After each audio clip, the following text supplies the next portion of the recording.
When tourists come to Ireland, many will be drawn to view our famed ancient Irish history, examples of which are all around the countryside. From ring forts to castles, from stone circles to monasteries, the true story of these places told to the interested traveller has generally been constructed from the painstaking work of archaeologists, whose job it is to look at all the evidence from the past and to build up that story as they understand it, and allows us a peek into how the ancients lived. In Ireland, the board of the Institute of Archaeologists of Ireland show how complex modern archaeology has become in order to help construct those stories accurately. Our board would be made up of people who are archaeologists who work in the field, who would be on the ground working in excavations and commercial archaeology. It would be made up of members of the research community, people working in the institutions, and our students as well. We have our student memberships represented as well. So the idea is that we're a cross-section for all archaeologists in Ireland. Because I kind of went from my undergrad to my master's and then almost immediately into my PhD, I hadn't really seen the other side of things. I'd always kind of been in academia, so I wanted to be on the board to kind of get a sense of that kind of commercial world and the kind of issues that are facing the profession more generally. So archaeology is digging things, and that's, I suppose, the most well-known part of archaeology, but a huge amount of the work that we do is also quite high-tech and is maybe not at first glance recognisable. To be able to take samples and send them off for analysis, whether that's radiocarbon dating and getting a date back, whether it's sending it off for something like lipid analysis to try and understand what pottery might have been used for. There's a huge amount of science that comes into archaeology.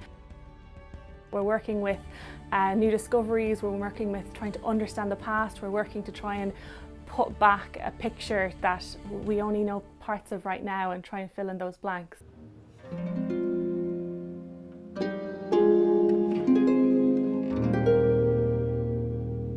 The Irish Bog, a place many thought to be barren and empty. But in fact, the Irish Bog has been a popular hiding place of our ancient ancestors and is a treasure trove for the modern archaeologist, and is constantly throwing up artefacts of the past we have never seen before, such as the recent 8-foot pagan god icon discovered recently in County Roscommon. The thing with bogs and anything that's wet is you get this anoxic preservation. So if you exclude oxygen, things don't decompose in the same way. So you see bog bodies obviously in the museum and so on. But what it means is that things that ordinarily in archaeological sites you might not get preserved, the things of everyday life actually do get preserved in these waterlogged sites. And that also goes to environmental stuff as well. So the seeds, the insects, the pollen, that all preserves. So we can see, for example, what people were eating in the past with the remains of that. The bog has even managed to preserve the ancients' food for centuries in the form of bog butter, and IAI board member Karen O'Toole has been researching the how and the possibly why. Bog butter is quite special because it's a foodstuff, a whole foodstuff that's survived sometimes for thousands of years. I mean, the earliest ones are from the early Bronze Age, so about 4,000 years ago. As archaeologists, when we're digging and we're out on site, the kind of evidence we get for food are those seeds or charred remains or the animal bones. We very rarely find like the actual meal. So bog butter is actually one of those foodstuffs that has survived that long, so we can actually see, they were eating butter, rather than just kind of making that assumption based on the fact that there were cows on site. So it can tell us a lot about farming, it can tell us about land use. We tend to think of bogs as these desolate places, but clearly they're being used for something and they do have a purpose. But it can also tell us a bit about what animals are being used as well. In Trinity College a couple of years ago, they did some aDNA research, and they actually discovered, quite surprisingly, that it wasn't necessarily just cow's milk they were using. They might have also been using sheep and goat as well. And when you look at the skeletal remains that you find on site, it's very hard to tell the difference between a sheep and a goat. But we can now say that they were both probably being dairied as well, and that was being mixed in with the cow's milk too. These bog butters aren't small. They're actually quite big, sometimes on average about 15 kilos. So they're not your like stick of Kerrygold in the fridge. And because they're so large, it tells us that there is a huge amount of dairy surplus in the past.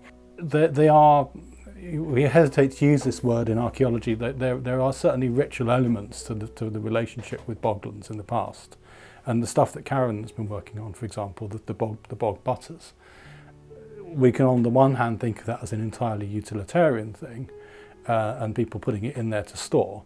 But on the other hand, that idea of if you like, sacrificing a proportion of your produce to the bog is another thing that might be happening. And I don't think it's necessarily entirely clear what people were doing, whether people intended to come back for things that were put in the bog.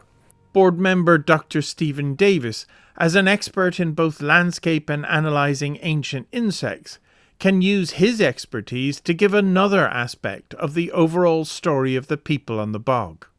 So he'd be able to look at kind of the stratigraphy where we're finding these bog butters and take samples and look at the kind of insects that are in those sediments and tell us a bit about the wider environment as well. And that would be able to build up a bigger picture of the landscape and also how it's being used by people in the past as well. People used the bogs very intensively in the past in Ireland in different ways, and we don't necessarily understand why they did and what they did. But it's a harder story to put together in some ways, and it doesn't just rely on single samples. A lot of the time in urban stuff you can rely on single samples because it's just someone's got a pit, it's full of rotten stuff, what's it mean? So you look at it and you can say, oh, this pit came from a house.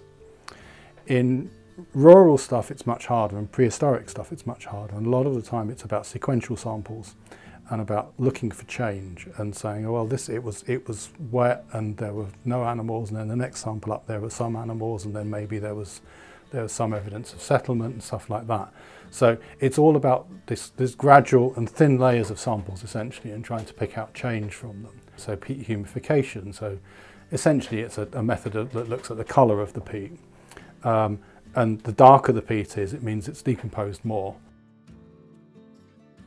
By measuring those colours, you can actually look at the climate. So when it's wet and the climate is colder and wetter, the thing will grow better. So we can use, there's a whole range of methods that we can use in bogs that we can't necessarily use anywhere else. So they are particularly good for telling these stories. If you imagine most of the stuff that you work with and deal with in your own life from day to day, anything organic, fast forward 1,000 years, will be gone. Whereas in wetland context, it does preserve.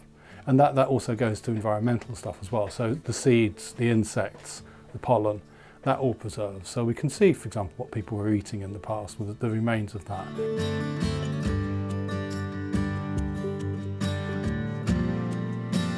The most important part of archaeology is being able to tell a story about the past and be able to bring that to people and give access that to the general public that might not always be able to come and stand in a trench with us and dig up pottery or find sites.